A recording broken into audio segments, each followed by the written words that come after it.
Las crónicas de Kaiden.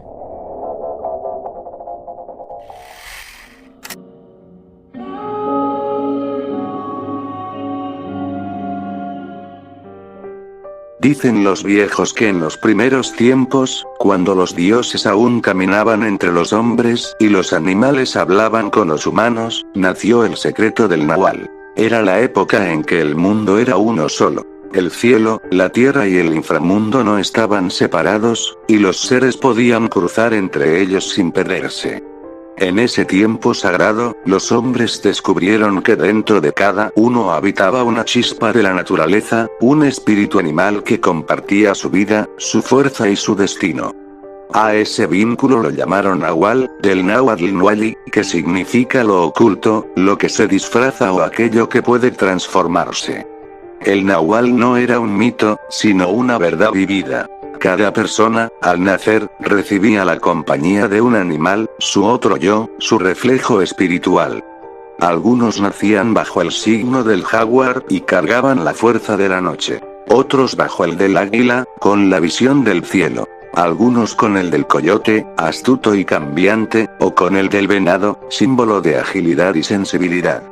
Para los pueblos antiguos, mexicas, zapotecas, mixtecos, totonacos, mayas, la relación entre el hombre y su nahual era sagrada. El Tonalpoalli, el calendario adivinatorio, marcaba los días del nacimiento y revelaba el animal que acompañaría a cada alma. El destino del hombre y el del animal estaban entrelazados. Si el nahual caía enfermo, el humano también. Si el nahual moría, el espíritu del hombre se marchitaba. Pero entre todos los hombres y mujeres, existían algunos con un don especial. Los sabios, los sacerdotes, los tlamacazque, los chamanes. Ellos eran capaces de entrar en contacto consciente con su nahual, de verlo, hablar con él, e incluso de convertirse en él. Al caer la noche, en el silencio de los montes o en las cuevas sagradas, podían abandonar su forma humana y adoptar la del jaguar, del lobo o del ave nocturna. Se deslizaban entre las sombras, guardianes del equilibrio entre el mundo de los vivos y el de los espíritus. El universo mesoamericano estaba dividido en tres planos. El cielo, morada de los dioses solares y de las estrellas. La tierra, donde los hombres labraban su destino. Y el inframundo, Mictlán, el reino de los muertos y de los misterios. El Nahual era uno de los pocos seres capaces de transitar entre esos tres mundos. Su poder le permitía comunicarse con los dioses, dialogar con los espíritus y proteger a su comunidad de las fuerzas oscuras que habitaban en el bosque y en la noche. Por eso, los nahuales eran figuras ambiguas. Algunos los veneraban como sabios, curanderos o protectores. Otros los temían, creyendo que eran brujos que se transformaban para causar daño. En las aldeas, las historias se mezclaban con los susurros del viento. No salgas de noche, niño, que el nahual ronda los caminos. Dicen que se convirtió en jaguar para vengar la ofensa. Lo vieron en el río, con ojos de fuego y garras humanas. A veces el nahual era un guardián invisible que cuidaba las milpas, ahuyentando las plagas o los espíritus malignos. Pero también había quienes usaban su don para robar cosechas, espantar al ganado o embrujar a sus enemigos. En la oscuridad, su silueta era apenas una sombra que se deslizaba entre los árboles, mitad hombre, mitad bestia. En las regiones mayas, el nahual recibe otro nombre, Huayo. Los mayas creían que cada persona tenía un huay ligado a su cuul, su esencia divina. Un huay podía adoptar cualquier forma: jaguar, venado, perro, búho, serpiente. Si el espíritu del hombre era noble, el huay se convertía en su guardián. Si el corazón del hombre era oscuro, el huay podía volverse un monstruo aterrador, un espíritu que traía enfermedad y desgracia. Los antiguos decían que los huayo podían abandonar su cuerpo mientras dormían.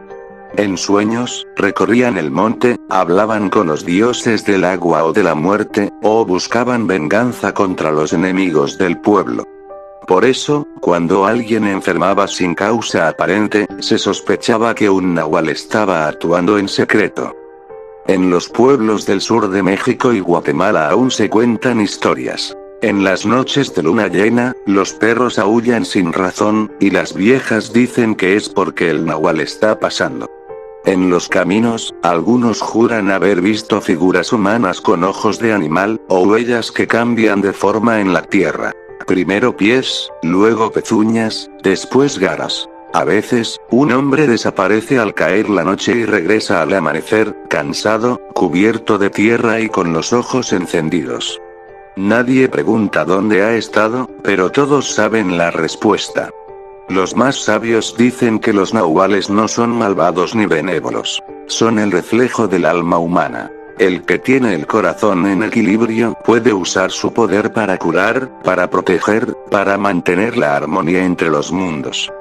Pero quien deja que el rencor o la codicia lo dominen, convierte su don en maldición.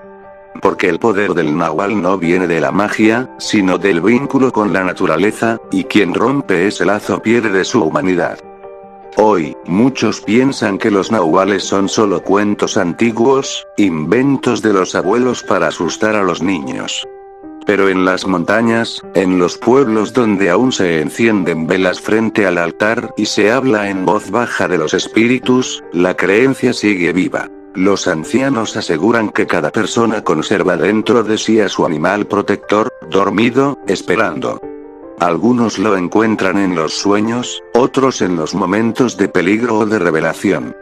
Dicen que quien aprende a escuchar su voz puede entender los secretos del mundo.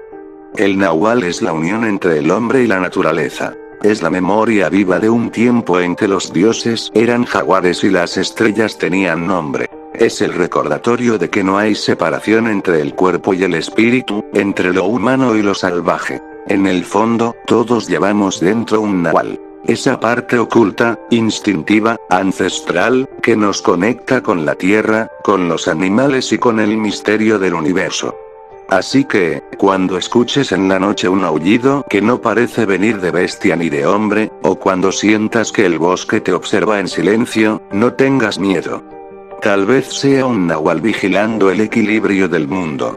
O quizá, solo quizá, sea el eco de tu propio espíritu recordándote quién eres realmente.